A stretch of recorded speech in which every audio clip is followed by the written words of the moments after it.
You want kids to have rich learning and social experiences, and summer camp really provides that opportunity. I wish schools were more like summer camp.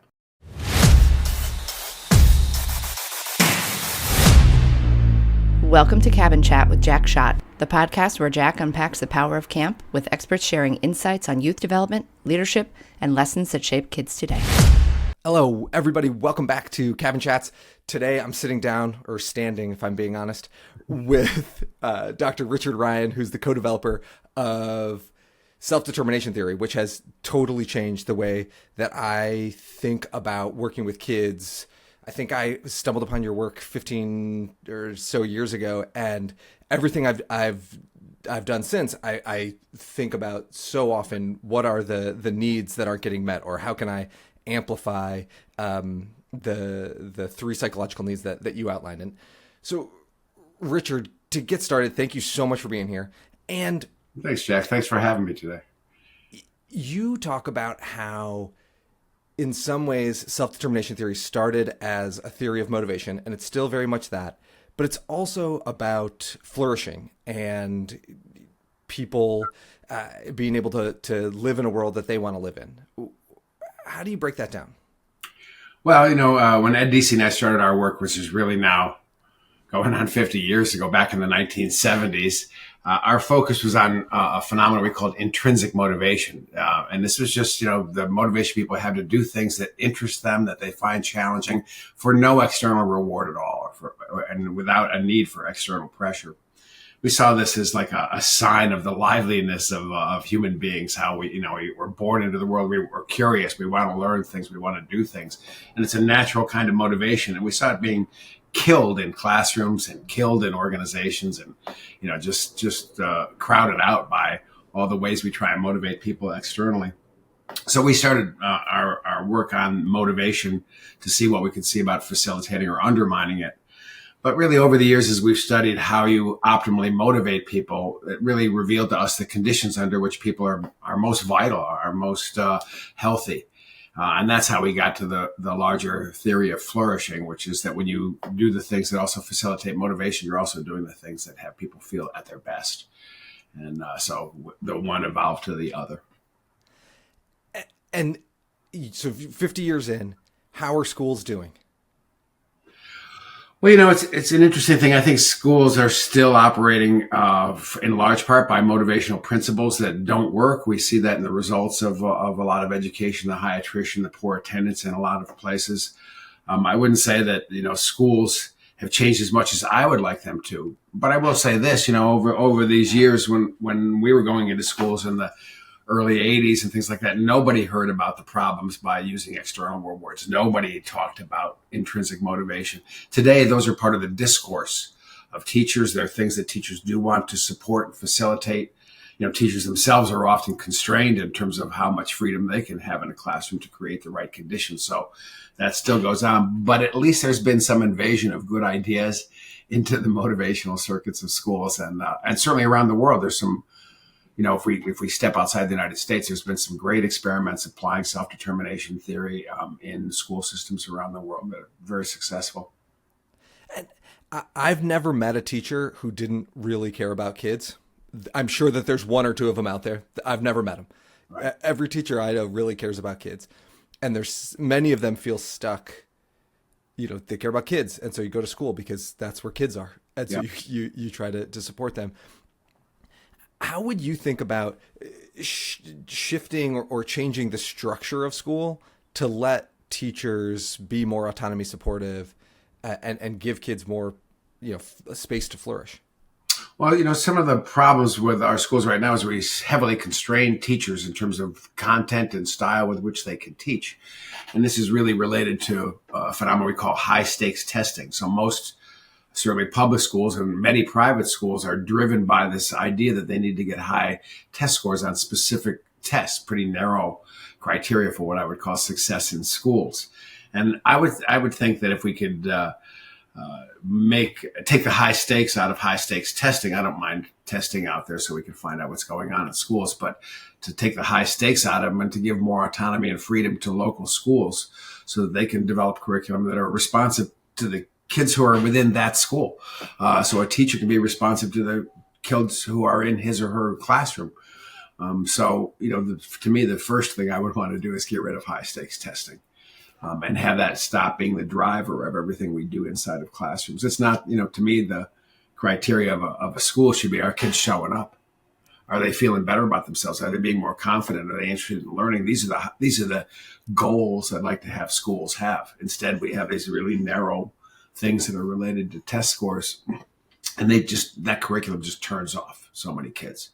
It's not relevant to them. They don't know the meaning of it. They don't know why they're doing it. And of course, therefore, they're not motivated. It's not a way to drive a system.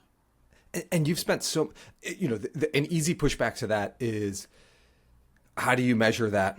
We have to fund things. We have to decide where dollars get spent across so many different schools.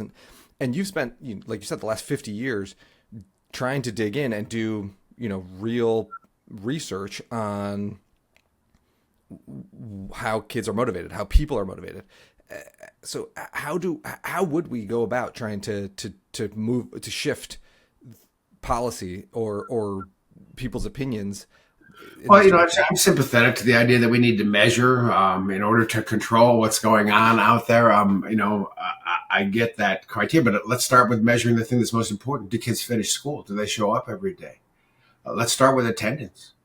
Let's start with measuring whether they're coming out healthier and whether they're coming out with a direction to go in life. And I don't mean always university direction, because, again, the curriculum's all shaped as if every child is going to go in the same direction towards, Harvard or something. That's not the case. We have a lot of different kids, and the needs are different. And so we need to have a curriculum that reflects that heterogeneity. I love that. Okay, wait, really quick. Let's rewind. I'm not even sure I answered your question, Jack. I go on a rant like that, and then whatever. Please. This is. I'm changing the name of the podcast to Richard's Rants. And, exactly. And you might get a series of them here. No, please, let's do that. This is not a classroom. Often you're in front of a screen and there's lots of statistics. This is much more Richard's Rants than you have to back everything up with perfect research. But really quick, rewind. What is self-determination theory at its core?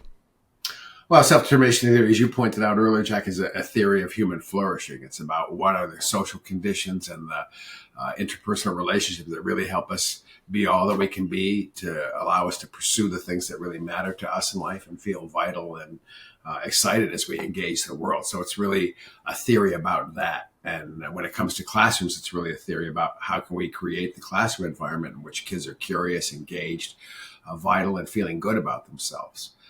To me, those are central criteria. Student well-being looms really, really high to me, and self-determination theory is a theory that works pretty heavily to see what do we need in order to make that happen. But it's also has applications not just in education, but in healthcare, in organizations, in technology. So any space where motivation is happening, this theory has application. And so it's been a pretty widely used theory, grown pretty tremendously over the years with that focus on optimal motivation and wellness. And it seems to me like over the last 20 years or so, self-determination theory is quoted or at least alluded to in every book about motivation or getting things done. Yeah, it's been a big change. I think we talked like 10 years ago, wasn't it, Jack, last time we talked? And at that time, I would still say SDT was a bit of a not mainstream theory, but it's actually become a quite mainstream theory. It's the most cited theory of human motivation now and really of wellness. So it's had a lot of uptake in the world, but I think that's because it has real value in applied settings. And how did you and Edward Deci stumble upon the three psychological needs of autonomy, competence, and relatedness? Well, as I mentioned earlier, when we were young, the thing that we were focused on was intrinsic motivation and what enhanced or what undermined intrinsic motivation. And two key elements popped out in all of our experimental and field research at the time, which was people are intrinsically motivated when they can feel effective at what they're doing, when they can see themselves as growing. It's not so much that you're perfect at what you do, but that you can see that you're learning and you're growing as you go. So that feeling of competence is really essential to most intrinsically motivated activities.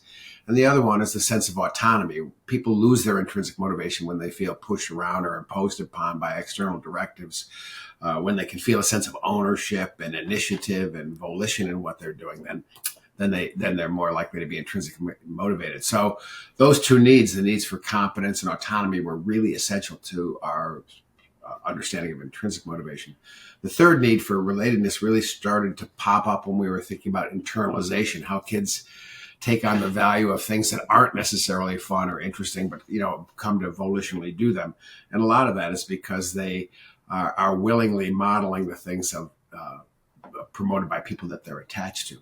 So, if they feel relatedness to their teachers or parents, they're more likely to really internalize the values that they're transmitting. So autonomy, competence, and relatedness turned out to be really important things for what we would call high quality motivation.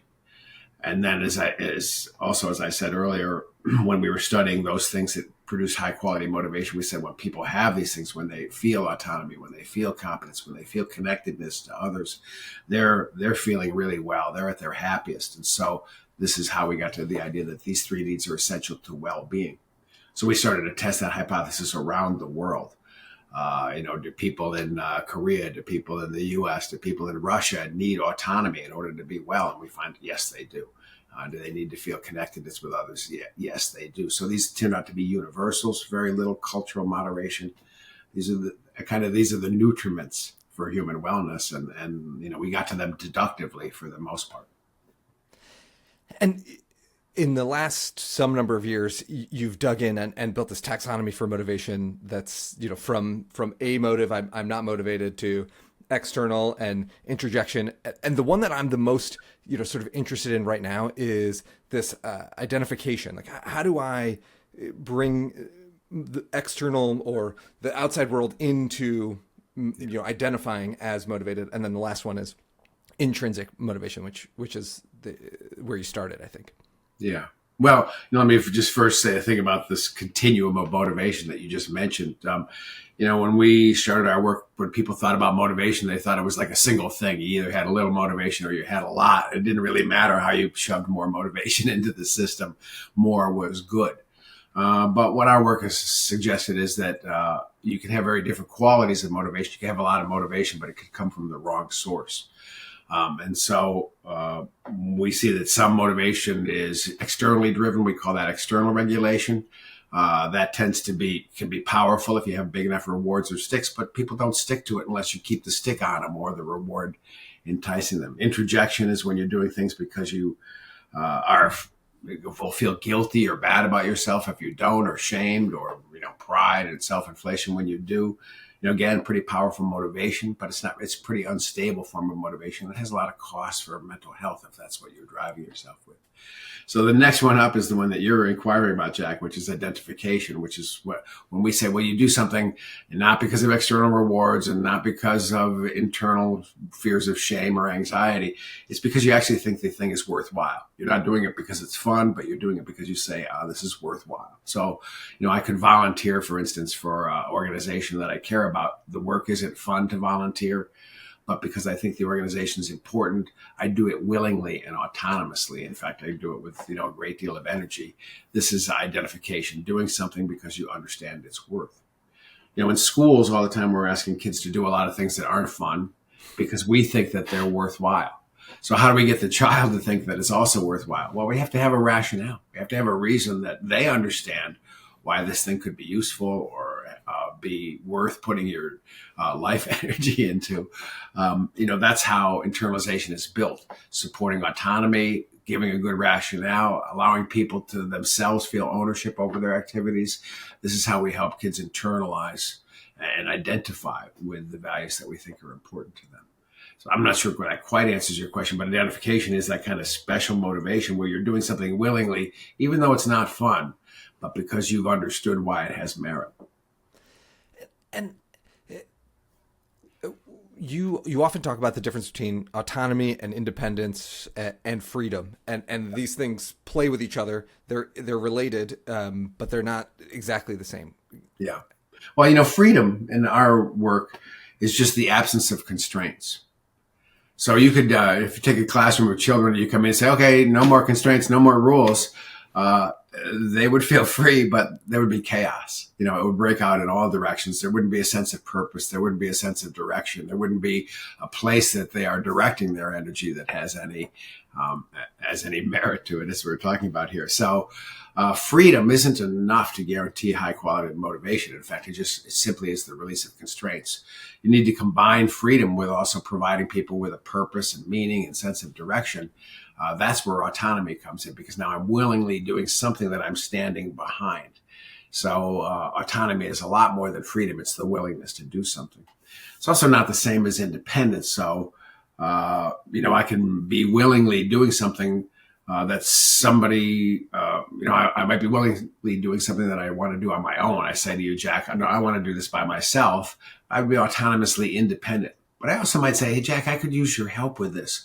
Would you give me some guidance? I'm therefore autonomously depending on you, willingly turning myself over for guidance and help from you.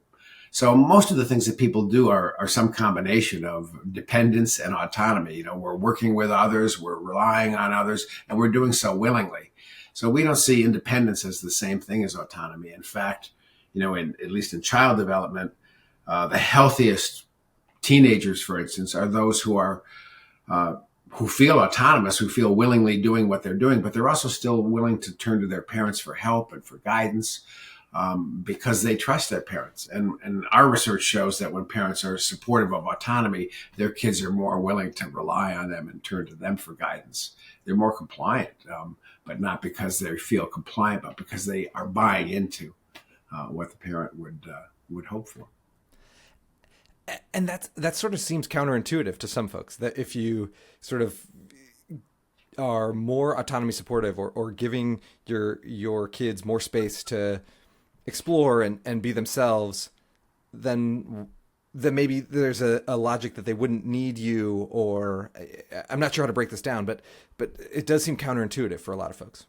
Yeah, I think there's two kind of counter myths to it. One is that if I support my children's autonomy, they'll be running wild in the streets or something that they won't internalize. But of course, the evidence is the opposite. It's when parents are overly controlling, their kids may comply with the controls, but they don't buy into the real values underlying them. And they're more likely to be rebellious when the parents aren't looking.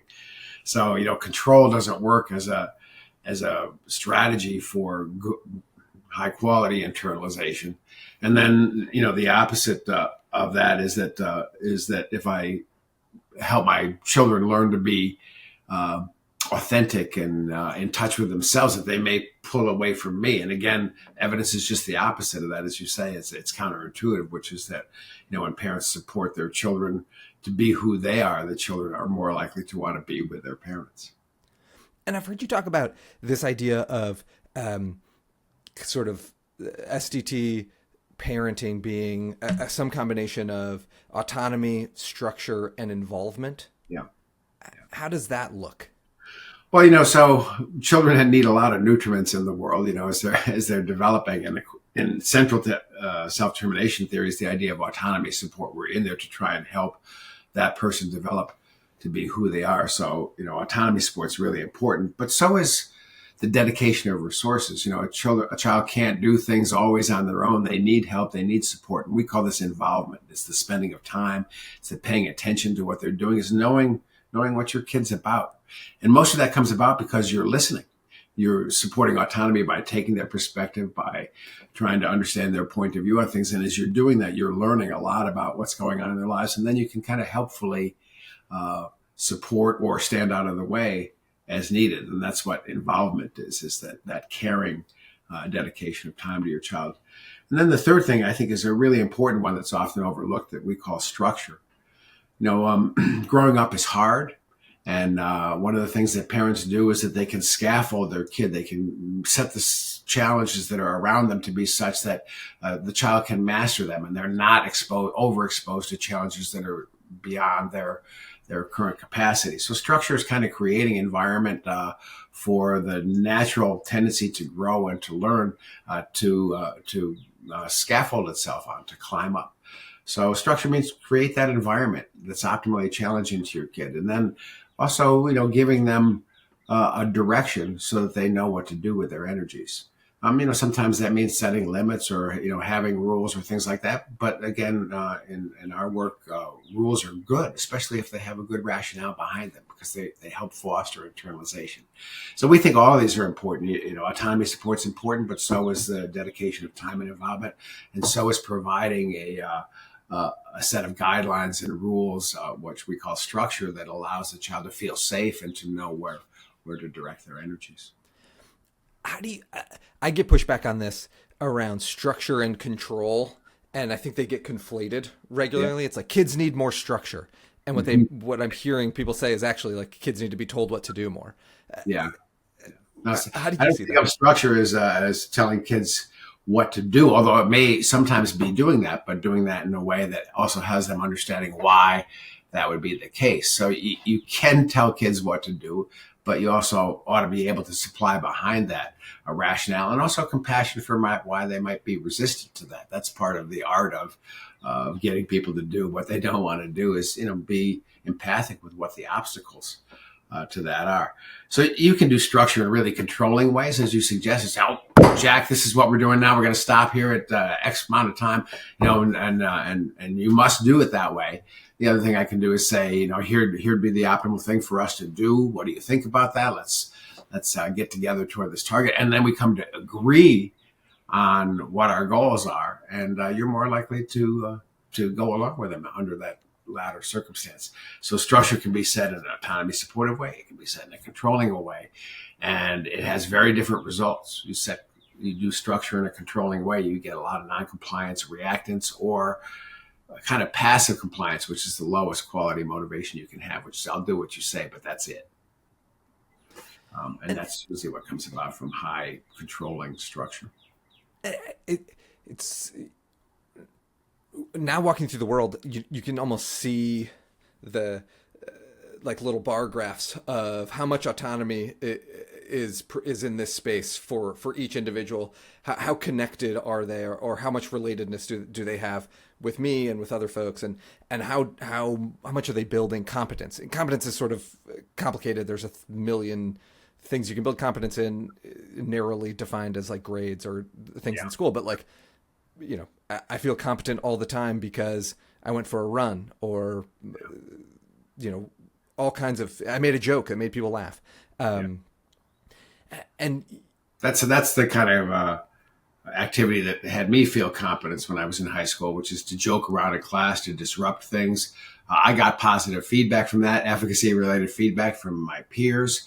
Teachers may not have liked it, but I wasn't getting that kind of competence feedback that was satisfying from teachers. So I sought it out in these other realms. And, we see kids do that. They want to feel competent. They want to feel effective. They want to feel connected. And if they can't do it within the system that you're offering them, they will do it in some other way, often in a counterproductive way for what adults would like to accomplish.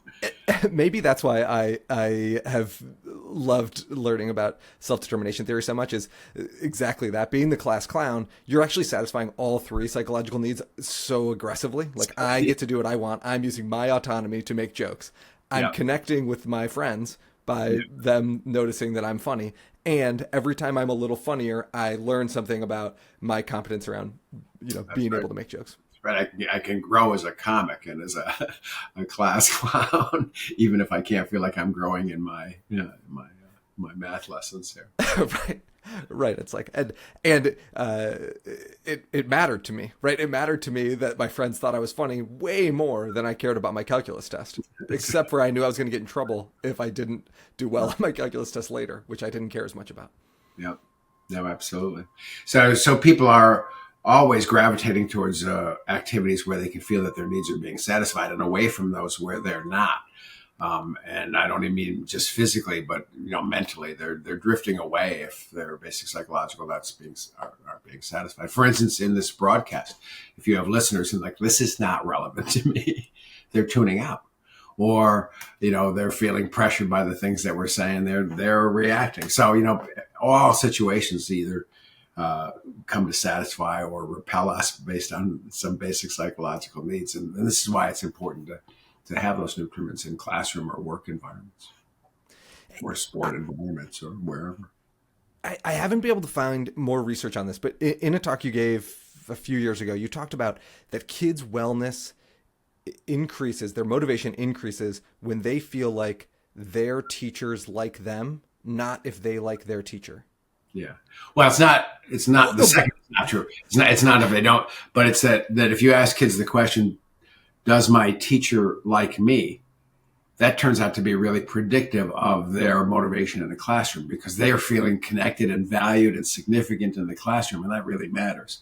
I could like my teacher because the teacher's really funny or whatever else, but they may not be doing the things that are really supporting my autonomy or competence or other kinds of things. So I think it's more that I feel appreciated when I walk into the classroom. That's going to have me be more motivated. It's the teacher who shows each child that they matter, that has an inclusive classroom. Yeah, and that makes tons of sense to me. And as you know, I work with summer camp. So a lot of what I'm trying to figure out how to do is help 18, 19, 20-year-olds understand how to be autonomy supportive, help kids, and this shortcut around if your campers believe that you like them, their well-being is, they're going to flourish more. They're going to be more motivated. And so it's a great shortcut for a 19-year-old who has never maybe been in charge of anything in their life to be like, okay, I know how to, now I can problem solve for that. Yeah. And it's just, when you see somebody who's looking like they're not feeling very good, just reaching out to them a little bit and saying, hey, how's it going? Or showing that little bit of caring helps that person feel significant, like they matter in the setting, especially if you do it in a not shaming and private kind of way. It feels special. It helps you feel like, I'm part of this group. They care that I'm here. And that doesn't cost very much, but it matters a lot to the individual who receives it. Jack, I think and we all have those memories. We all have those memories of someone reaching out and just saying, hey, how are you doing? Or, I thought it was funny when. And so exactly. Or recognizing a small thing that you do, like you accomplish something, or you pull something off, or you do a chore, or you put some effort into something, and somebody recognizes and says, hey, Jack, that was really cool the way you did X. That sticks with you. That's a kind of competence feedback. They say, that now I'm feeling excited here. You're not saying that to me about this podcast, so I just got to say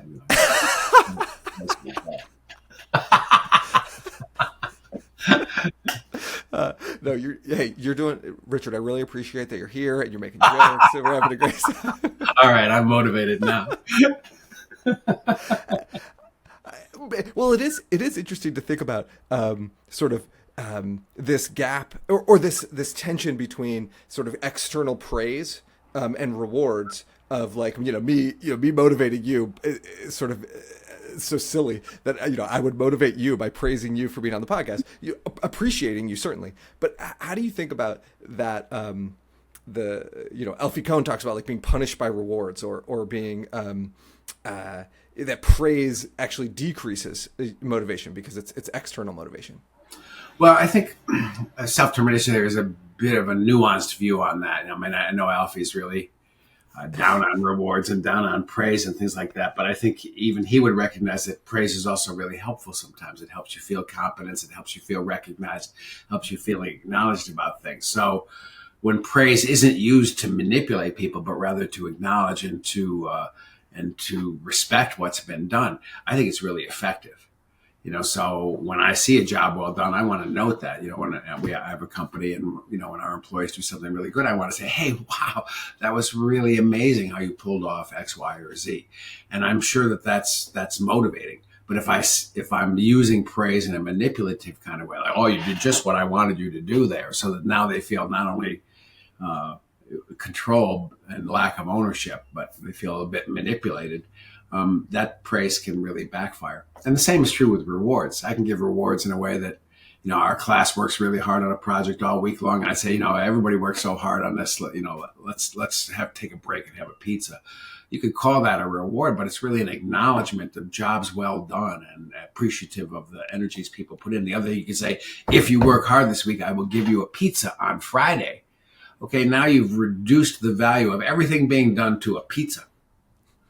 It's not an effective way of communicating the value of what's been done or having people feel really appreciated. So it's all in the art of how are you using rewards? Are you using them to control, or are you using them to recognize? And if it's the latter, they can be positive. Yeah, it's almost like if the latter was very much a celebration. It leans on the relatedness side, leans on the connection. Like, we're connected, we did something together that matters. Yeah. Let's have some pizza. I have access to pizza and you don't. Yeah. So let's share it. Yeah. But if it's put as, we're having this pizza because you obeyed me all week long, that's going to lead to people not caring about, they're going to be like, I'm going to obey or have a pizza. I'd rather disobey. It becomes, not now an algebra that's not the same as I want to be part of this group. I want to put my energies into it, which is what we're really, really trying to cultivate. Right. You can, if it was pizza and, Mr. Beast shows up, then maybe it's a different story. It's a big enough reward that it's worth it for that I can stomach being obedient for a week. Right. But then if you do that and that's how you get obedience for the week, then it's like the next time you want that obedience, you got to get out the big reward again. And that's not a sustainable way of motivating over time. So I have a friend who teaches in a really difficult school, and we were talking about the pizza thing because he gave the kids a pizza one time as a reward, and now they really want a pizza each time they do something good. So he has to debrief them from that, and and that's school is so built on that style of reward system that it makes sense that it's hard to break from that model, even if in that one instance he was just like, no, let's celebrate and have a pizza. Yeah. Kids are so used to being kind of manipulated or coerced by different pieces of their teachers. I think one of the things he's done since then, since we were having our discussion, is he gave a pizza without any contingency at all, because he wanted to break that perception that you get a pizza because you obeyed. It's like, no, we're just having a pizza here because we're having fun. And that's interesting. Break that set. That's interesting. Don't wait till Friday to have a pizza. Have a pizza on Tuesday, just cause. Yeah, and then they're not going to see that contingency is set up in the same way. So, Richard, you've been doing research, you said, for 50 years. What has been sort of? That's a bit of an exaggeration. Well, let's call it 40. We'll 45 or so. We could round. Who knows when people are going to listen to this? Anyway, since 78 or so, yeah. What has been surprising recently in the research that you've been doing? Oh, let me see. Well, we're doing research in a lot of different areas. One of the projects I'm working on right now is at a pretty grand scale, but it's looking at how democratic institutions have an impact on well-being by helping people feel more autonomous. And so we've been tracking democracy indexes around the world and how those things relate to people's outcomes, mediated by autonomy, and even changes in nations over time. So as nations become less democratic or more autocratic, you can see that people's autonomy will go down and their well-being goes down. So it's part of the explanation as to why democracies have happier populations. I think we're doing it. So, I guess what surprised me is the robustness of that data, how strong it is that the opportunity for freedom and choice makes such a difference in people's lives. So that's one. Yeah, at the absolute grandest scale of national government. Yeah. So if I could take it to the other side, self-determination, there's also down on the micro side. So we're looking at what are the mechanics, the neuropsychological mechanics of autonomous and controlled motivation. And what we see is two different patterns in the brain, one more associated with intrinsic motivation, one more associated with internalization in terms of neural pathways as to how high quality motivation happens. And so I've been really interested in the dynamics of that, particularly the temporal dynamics of that in the brain, because they help teach us about real fundamentals in human motivation. It's such fascinating work that you get to sort of be involved in the literal science of how our brains are wired, all the way up to the science of happiness at a national scale.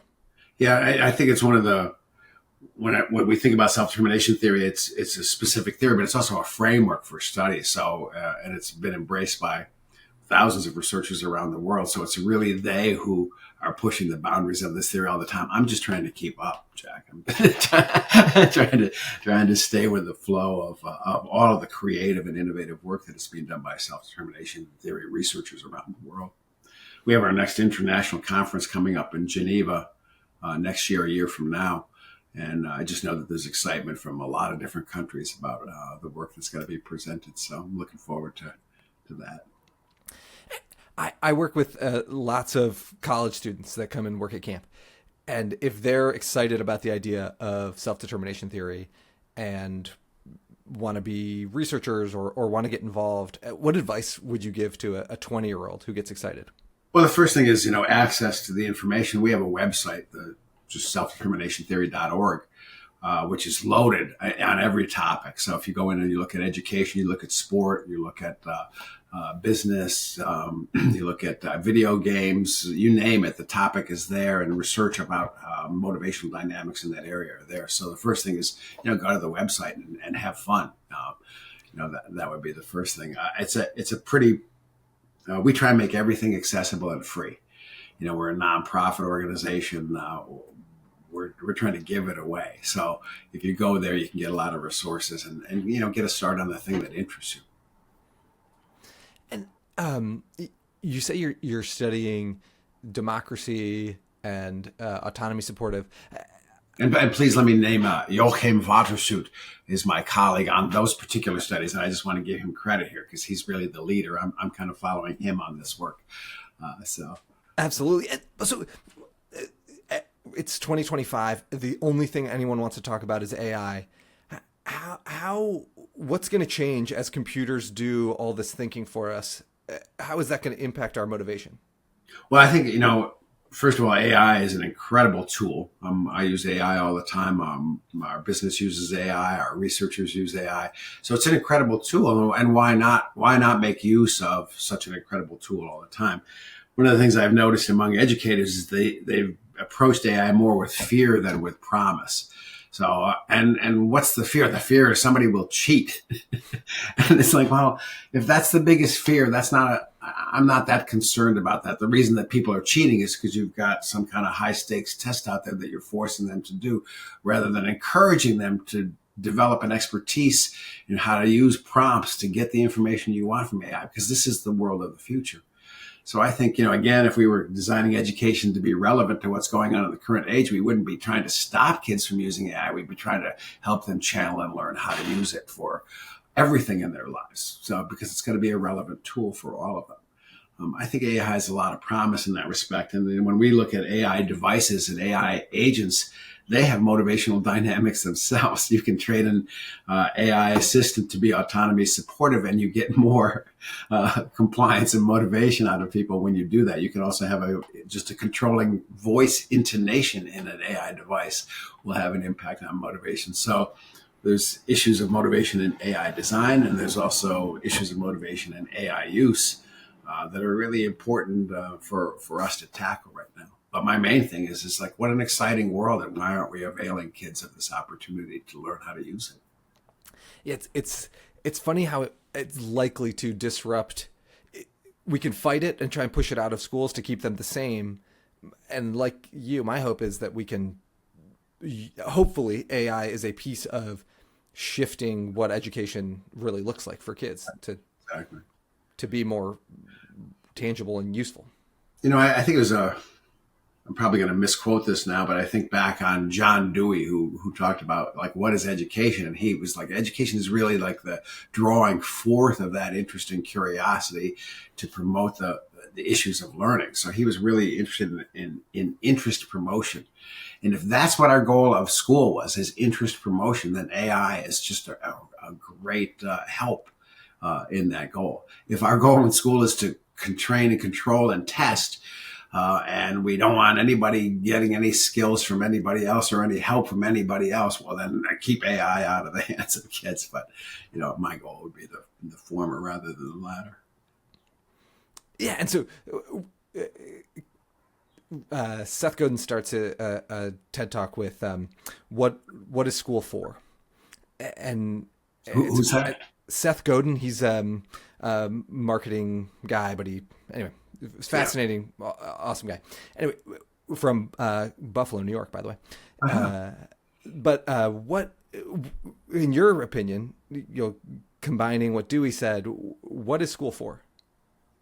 I think school is that's a big question, but as a parent, as a grandparent, I would hope that what schools are is to help children flourish, to help them develop all they can be, both in terms of personality and also in terms of cognitive skills. So, I want schools to treat my child well, to create an atmosphere for healthy development, where they're ending up learning, but also growing in their confidence and a sense of self and sense of being part of a social organization. So, to me, schools are facilitators of development. That's their number one job. It is not to get people into STEM careers. It is not to have them achieve the highest level of mathematics. Children are going to go different ways. We need all kinds of different things to outcomes in life in order to have a society with people go in many different directions. But the one thing that's invariant is I think every parent wants schools not to hurt their child and to help them develop in a healthy way. Yeah, I share many of your sentiments and struggle with the unfortunate system that we live in now. One of the reasons why I think summer camp is a special place for kids is that we're not there's no high stakes test. There's no SAT at the end of summer camp. You go to summer camp and you can build the system to be focused on flourishing. But that holds us to a higher standard. We better be able to be more autonomy supportive and, because we don't have to be stuck trying to help kids get into You want Harvard. kids to have rich learning and social experiences, and summer camp really provides that opportunity. I wish schools were more like summer camp. That would be a positive direction for schools to take, to say, our job here is to have kids come in and feel better about themselves while they're learning. That would be an awesome goal for schools to have. Agreed. Okay, my last question. What do most folks get wrong about, or what do many folks get wrong about self-determination theory? Well, first of all, Jack, this is our own weakness. It's an academic theory. It's a complicated theory. It's got a lot of constructs and terms because that's what science is really about. So it's really, I guess my hope is that the translations of that theory into everyday use are available to people and they're done well. Like that's why I'm on a podcast with you. That's why I would do any of these things because I'm a boring writer. I write in scientific terms all the time. I don't expect that people would read those things, but I do hope the message gets out there. So if I thought of anything, it's about accessibility. That's really needed. I think another thing that people sometimes get wrong, although less and less, is that the term autonomy scares people because they do equate it with freedom or with independence instead of willingly doing what you're doing. Our goal is that children are not compliantly going through school, but willingly and in an interested way engaged in what they're doing there. That's the kind of motivation we're looking for. It's not about doing whatever you want or avoiding responsibility or avoiding accountability. So I think, that's a fear that gets evoked. But, actually, when you look at the research, if you use the right motivation techniques, you get more accountability, you get more responsibility, you get more good citizenship. Again, for some people, counterintuitively. Well, Thank you so much for joining us. Is there anything that you want to make sure folks know about before we end this call? No, I just say, I don't, we've been kind of wide ranging today, Jack, on a lot of different topics and opinions, but, the website, selfdeterminationtheory.org, is a good place to go to just get some kind of basics on SDT and then into specifics. And then, we have an international conference next year in Geneva, and people who are really into it, you can go there. It should be it's always a really fun conference. This is our 9th international conference. We expect about 1,000 people there. It should be a really rich place, and there will be people there who are developmental psychologists, who are teachers, who are business leaders, who are education and sport leaders. So there's a lot to partake from there and a lot to learn. Amazing. I got to get to Geneva. Yeah. Love to have you, Jack. Love to have you. Thank you so much.